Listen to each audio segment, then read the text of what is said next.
Nick speaking. Welcome to this video. So today, Necrons the 6th edition, we are going to look at the tomb spiders.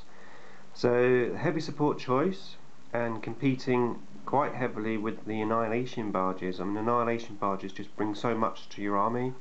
Very cheap, good anti-aircraft, potentially our best anti-aircraft that we have.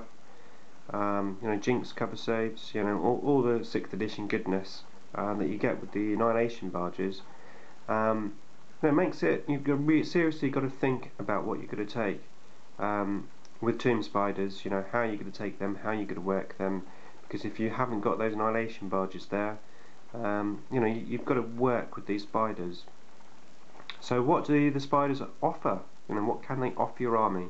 Well, you have three main uses really for tomb spiders. Obviously they have their monstrous creature status, which is fantastic. That works really well. They're multi-wounded, toughness 6, and they've got a 3+ save. Okay, no invulnerable save, but hey, we're Necrons, so that's okay. We can cope with that. And they've got a few cool upgrades really. There is a gun option, which is fairly expensive, and to be fair, I'm not convinced that the gun option is worthwhile.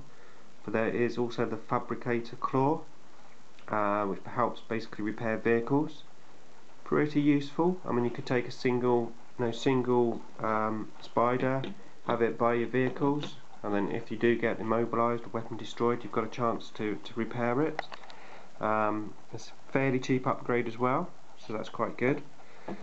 And of course there's the Gloom Prism, which is the only anti-psychic defense that you have in the Necron army, which is pretty useful. It does have a very small range, only 3 inches from the tomb spider.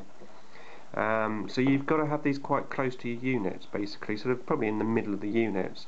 But you have one or two of these in between all your warriors, horde of warriors. At least they're going to get some protection, and there's some nasty psychic powers out there now. In my gaming group at the moment, there's not many psychic powers floating around, so I'm not tending to sort of go in that direction. But I'm sure eventually I will probably have to do that. Obviously, with the tomb spiders, the other big thing, of course, is they make free models. They make scarab swarms. Every single turn they make a scarab swarm, but unlike the previous codex, they only make the scarab swarm on a unit that you have already. So if I had a unit here, say 3 scarabs, then as long as I'm 6 inches of this unit, every turn I can generate an extra scarab on there. And that's huge. That's these are 15 points a base, usually, to buy.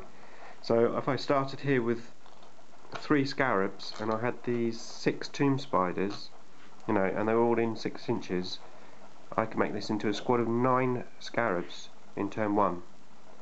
So that's very, very useful.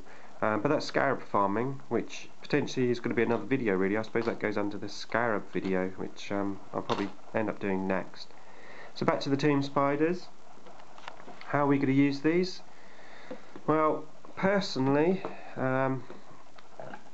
what I used to do, I used to take 2 in a group, or 3, and have one with a Gloom Prism, and the others basic, bit of wound eradication, fantastic. Sadly, wound eradication is gone now, so whether you take a Gloom Prism or not, as I said, it depends on your local meta really. I'm sure most of us will have Gloom Prisms, at least on one of these, but I'm sort of thinking really it's probably best to have at least 2 here, especially with the mission where your heavy support potentially could become scoring, which also means you might give away an extra kill point as well. So just a single spider, unless you have a specific use for it, like with the fabricator claw, I would suggest at least a group of 2, potentially even a group of 3, because 3 monstrous creatures coming at you. It's going to be, it's got to be worked on basically to kill them off. As I said, the annihilation barge has taken up those slots, so 1 slot of 3 spiders could be the way to go. And again, to make full benefit of those, you've got to have a unit of scarab swarms in there as well. And there's no point taking spiders if you're not going to have scarabs. Certainly in this configuration, as I said, if you're just using a single one, you know, amongst some warriors, just for a bit of anti-psychic protection, then fine.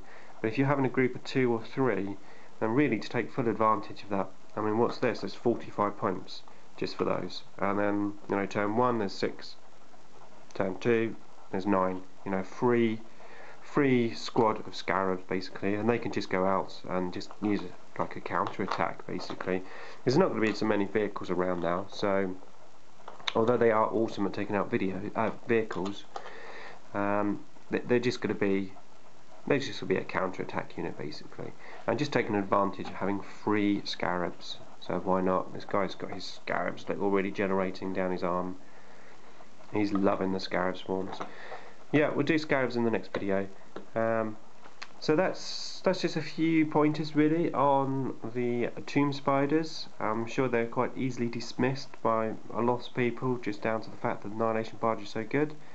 But you know, there are uses for these, and there's nothing to be sniffed at having a multi-wounded monstrous creature on the table. You know, everyone's coming towards your warriors, and you can just hit them with some spiders, hit them with some scarabs, and just slow everyone up so your warriors can get into good rapid firing ranges and take advantages of their brilliant Gauze weapons, or immortals if you've got immortals. So there you go, that's just a few thoughts on the tomb spiders, and next up we'll have a chat about the scarab farm.